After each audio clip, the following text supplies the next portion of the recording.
the navigation of charts. It's called a Chinese allegory map, or the Sao Fang map. Sao Fang has these. He hands them off to Will at Singapore. You have the charts. It plays a very key role because it's the whole reason they get to find Jack Sparrow. It's basically a map to the other world, to Davy Jones' locker. The route to the farthest gate.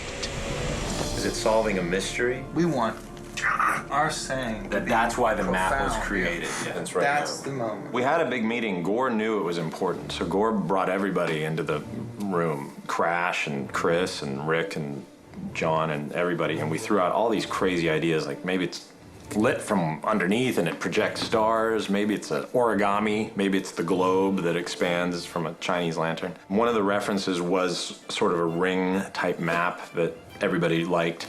But at the end of the meeting, we're like, let's go with the globe idea.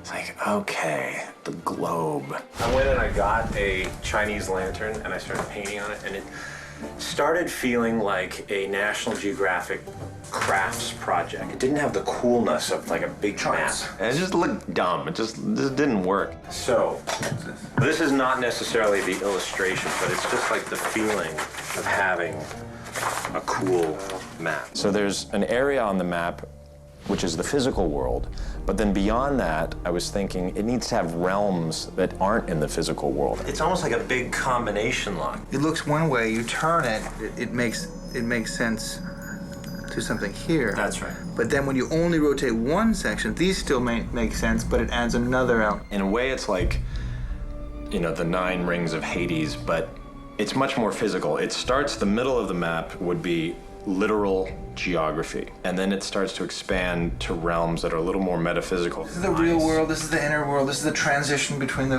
real world and the dead world. Now you're in the dead world. How do you get out? By the end, you get out into this celestial realm. It's not getting to the land of the dead that's the problem.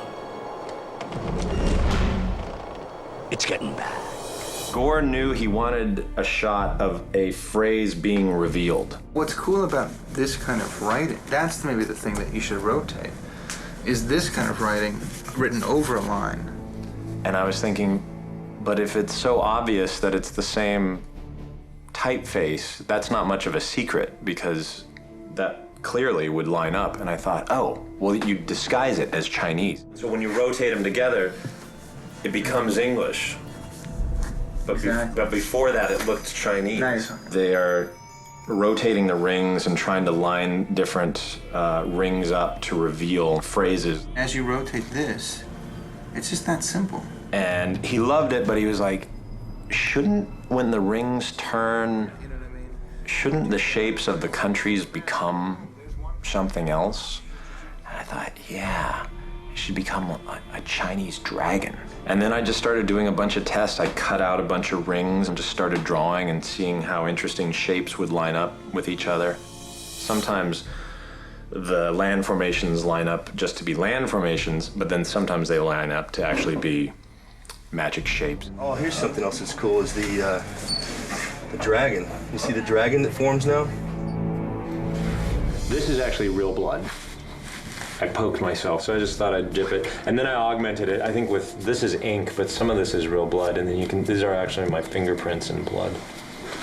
So my blood went into this map. Originally, we were hoping to actually make a paper version of the map, like origami, that would turn. You know, with the humidity that we have down here, it's just a lot of the challenge we had was to, you know, find something that wasn't gonna be affected by the elements. So we have these brass rings that all lift up like that. Yeah, it seems way more complex than it should be, but once you realize that the weather can affect it so much, you'd get to a point where the rings probably wouldn't turn anymore. It was ridiculous. Don't ever do that at home. The map has a few close-ups, so we had to create the entire map fully detailed in all areas because certain secrets are revealed. See, but the problem, you want the eyeball to be the solution. The actual rolling answered the riddle.